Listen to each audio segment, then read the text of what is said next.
How to meditate. Lesson 8. How do you meditate deeply? And after we meditate, I will share with you the exact reasons why a stillness meditation practice can help you reach the deepest levels of meditation in the shortest amount of time. But first, let's meditate. Open, O Blessed Spirit, the spiritual eyes of my soul, that I may be released from the darkness overspreading me by the delusions of the outward senses, that I may perceive and understand those things spiritual.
complete your meditation.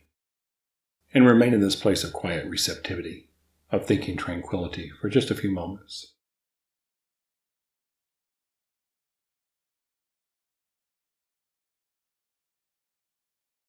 For me, I call this place the eye of the storm, because regardless of what's happening outside of me in the world, and what trials and tribulations I'm dealing with in my life that may be affecting my mental attitude and my emotions, this is a quiet place, as Jesus said, to go into my closet, close the door, and be unto myself. For me, this is the deepest form of meditation, and we call it stillness. How to Meditate Lesson 8 answers the question, how do you meditate deeply? And if you took the time to meditate with us, you'll notice there were 4 different parts to the meditation. The first part was our prayer or blessing. The second part was a focused concentration. The third part was silence or stillness, absence of thought. And the fourth part was our remaining in that quiet place of receptivity and thinking tranquility. And I found that these 4 parts, when used together and practiced regularly, allow you to reach the deepest levels of meditation in the shortest amount of time. And if you're like me, I do this for one reason and one reason only, because it's the fastest way for me to accelerate and improve my skills as a psychic and a healer, because I reach this place of stillness, quiet receptivity, and thinking tranquility in virtually no time at all. After practice, you can learn to get to that place in a matter of moments. The first part is the prayer, and the prayer reminds us that we're about ready to do something. It's a touchstone, if you will, an anchor. The second part is focused concentration.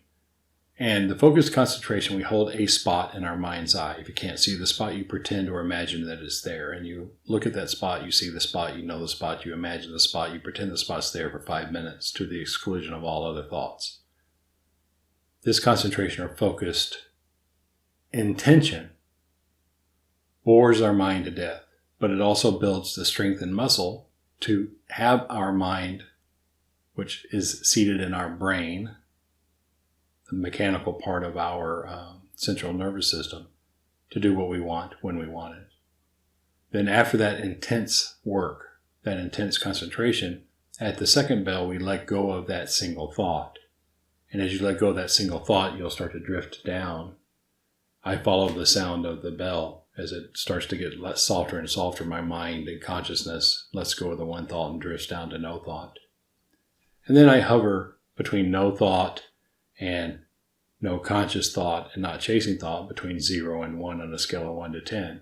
0 being stillness, 10 being total consciousness, and I'll float between 0 and 1. With an occasional bumping up to 2 or 3 if I'll have some random thought.